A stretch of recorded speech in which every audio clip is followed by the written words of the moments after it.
Peoples party के senior रहनुमा कमर जमान कायरा साहब हमारे साथ हैं, उनसे बात करेंगे। कायरा साहब, शुक्रिया आपके वक्त का। पीपल्स पार्टी का सबसे पहले पुराना मौक़िफ़ था तहरीक आदम एतमाद लाने का, जिसकी वजह से फिर पीडीएम में भी इख्तलाफात हुए। अब जब अपोजिशन जमातें फिर से एक बार इकट्ठी हैं तो क्या पीपल्स पार्टी ही ज़्यादा तजवीज़ दे रही है, फैसले कर रही है, या फिर मुश्तरका तौर पर अपोजिशन जमातें फैसले कर रही है? और इस वक्त अपोजिशन जमातें तहरीक आदम एतमाद के मामले पर कहाँ खड़ी हैं? तहरीक आदम एतमाद की कामयाबी की नवीद इंशाल्लाह जल्द सुनाने के लिए खड़ी है, तैयार है। और जहां तक ताल्लुक ये है कि सारी जमातें, अपोजिशन की जमातें सब इस बात पे मुत्तफिक हैं। कल भी जब हमारा इख्तलाफ हुआ था तो इख्तलाफ कोई ये नहीं था कि प्रिंसिपली इख्तलाफ था। हमारा नुक्ता नजर भी ये था कि पहले ये तरीकाकार आजमा लिया जाए, ये ना हो तो फिर वो रास्ता जो बाकी दोस्त कह रहे थे, उनका ख्याल यह था कि वो मुनासिब वक्त और तरीकाकार नहीं था शायद। और ये बात अब वक्त ने साबित कर दिया कि ये हुकूमत मुकम्मल तौर पे फेल हुई पड़ी है और लोग इससे मुकम्मल तौर पे तंग हैं और अब ज्यादा मौजूद वक्त है।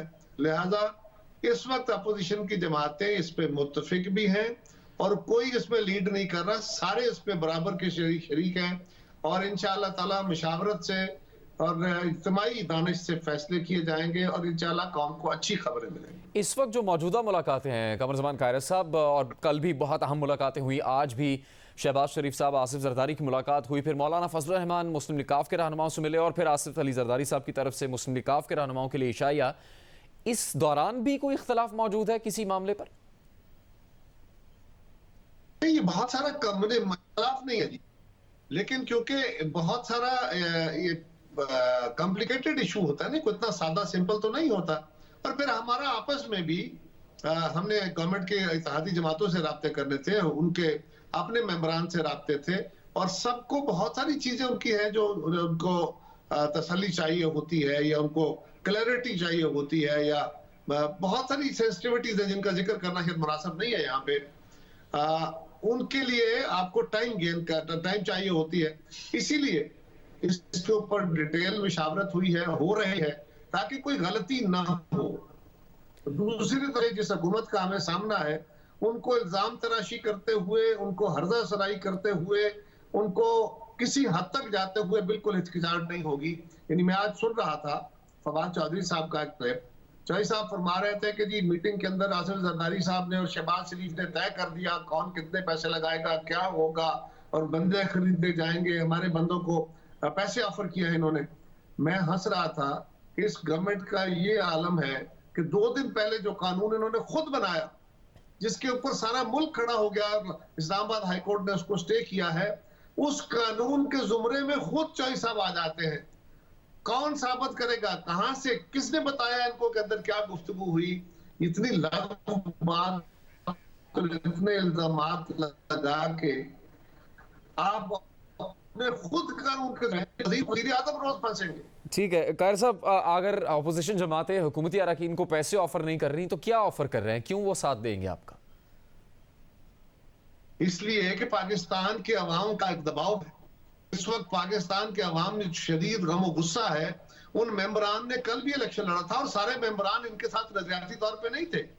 अब तो खैर नजरिया रहा ही कोई नहीं इनका, लेकिन जिस भी नारे पे ये खड़े थे सारे मेंबरान उसलिए नहीं थे, बल्कि वो पॉपुलर एक हवा थी उसके साथ वो गए कुछ लोग। अब उन्होंने आइंदा इलेक्शन लड़ने हैं, उन्हें नजर आ रहा है कि आइंदा इलेक्शन पीटीआई के टिकट पे लेंगे तो इस सिंबल पे तो इलेक्शन नहीं लड़ा जा सकता, इलेक्शन में हार जाएंगे। लिहाजा उन्होंने ये भी देखना है कि हम अवाम के गजो गजब से कैसे बचते हैं और अपना आइंदा भी उस मुस्तकबिल सिक्योर करेंगे। ठीक है कायर साहब, आपने खुद ही एक बात कह दी कि ये मामला इतना सादा नहीं है, लेकिन ऑपोजिशन के कुछ इकदाम और फैसलों से और भी ज़्यादा वाज़ेह हो रहा है कि ये वाकई मामला सादा नहीं है। आपकी ऑपोजिशन जमातों के लोग ये कह रहे हैं कि अगले 2-3 हफ्तों में ही कुछ होने वाला है, तहरीक आदम एतमाद होने वाली। मरियम औरंगज़ेब साहबा कहती हैं कि वो हफ्ते 1.5 के मेहमान हैं वज़ीर आज़म इमरान खान, तो फिर लॉन्ग मार्च की क्या अफादियत रह जाएगी? ये तो तसादुम है तहरीक आदम एतमाद की कोशिशों में और पीपल्स पार्टी के लॉन्ग मार्च में।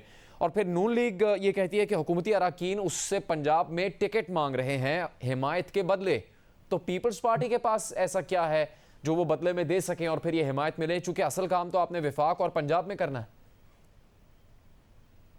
देखिए, जिससे कोई मदद मांग सकता है, जो किसी को कोई फेवर दे सकता है, अगर सिंध में किसी को कोई चाहिए होगी तो हमसे बात करेगा। यहाँ अगर है तो वो मुस्लिम लीग से बात कर रहे हैं, तो मुस्लिम लीग ये सारी चीजें करने के बाद ही आगे बढ़ रहे हैं ना। अब मैंने यही कहा ना कि मुनासिब नहीं है, मेरे लिए भी मुमकिन नहीं है कि मैं सारी बातें यहाँ कर सकूं, कुछ बातें स्ट्रेटजी की हैं, तो ये चीजें यकीनन उन लोगों के कुछ तहफ़्फ़ुज़ात होंगे जिनको एड्रेस किया जाएगा। बट ठीक है। सवाल ये है कि हमारे और उनके दरमियान कोई बोझ तो नहीं है ना। उनके मेंबरान अगर हम उनके मेंबरान को कोई तहफ़्फ़ुज़ है तो यकीनन वो तहफ़्फ़ुज़ अपना दूर करेंगे। ठीक है। लेकिन ना इस पे शहबाज शरीफ साहब को शक है। हाँ, रही बात कि जी ये अब 10 दिन में होगा, 2 दिन में होगा, 6 दिन में होगा, ये बात अब क़यादत बैठी हुई है, ये फैसला करेगी। जब वो ठीक है। फैसला कर लेंगे तो फिर पता चलेगा कि ये कितने मूव कायर होगी, साहब, किसके ठीक ज़िम्मे है। क्या ज़िम्मेदारी होगी। कायर साहब, मराहिल जो हैं इस जिसका तहरीक अदम एतमाद के, उसके अंदर क्या इस वक्त तजवीज़ है कि क्या वज़ीर आज़म इमरान खान के खिलाफ तहरीक अदम एतमाद पहले लाई जाएगी या वज़ीर आला पंजाब उस्मान बुज़दार के खिलाफ? अभी जो तजवीज़ सामने आ रही है खबरों में, उससे तो ये लग रहा है कि ये बात कही गई है आपकी ऑपोजिशन जमातों के इजलास में कि वज़ीर आला पंजाब परवेज़ इलाही साहब को बनाया जाए। तो इससे तो लगता है कि पंजाब में भी तहरीक अदम एतमाद पहले आएगी, चूँकि उसके बदले में मुस्लिम लीग काफ फिर विफाक में आपकी हिमायत करेगी। अभी तो इसकी कोई मुसद्दका खबर नहीं है। गुजारिश यह है कि चौधरी साहबान जो अगर वो गवर्नमेंट का साथ छोड़ के आते हैं तो उनको जो तहफ़्फ़ुज़ होंगे वो भी दूर होंगे। लेकिन अगली गवर्नमेंट तो बननी ही चंद हफ्तों की है, या 2 महीने की गवर्नमेंट होनी है, उस पर वो क्या चीफ मिनिस्ट्री लेंगे। तो क्या मार्च में ही आएगी तहरीक अदम एतमाद फिर? देखिए मार्च की भी तैयारी है, यानी मार्च जो 27 से शुरू होगा और इंशाल्लाह वो 7-8 तारीख तक इंशाल्लाह इस्लामाबाद में होगा, ठीक। उसकी भी तैयारी है। इसलिए कि जब असेंबलियों के अंदर ये तहरीक चल रही होगी, ये तहरीक पेश होगी और बाहर आवाम सड़कों पे होंगे, तो सड़कों पे होने वाली जो हिद्दत है, जो गर्मी है, जो प्रेशर है, जो आवाम का एक जो ओपिनियन है, उसकी रिफ्लेक्शन आपको ऐवानों में भी नजर आती है, अदालतों में भी नजर आती है। सो वो भी बड़ा जरूरी है। लेकिन अगर उससे पहले कोई हतमी कंक्लूजन हो गया तो फिर शायद मैं उस पर बारे में कोई क्लियर नहीं हूँ, लेकिन फिर शायद उसकी जरूरत ना रहे। बहुत शुक्रिया आपका कमर जमान कायर साहब।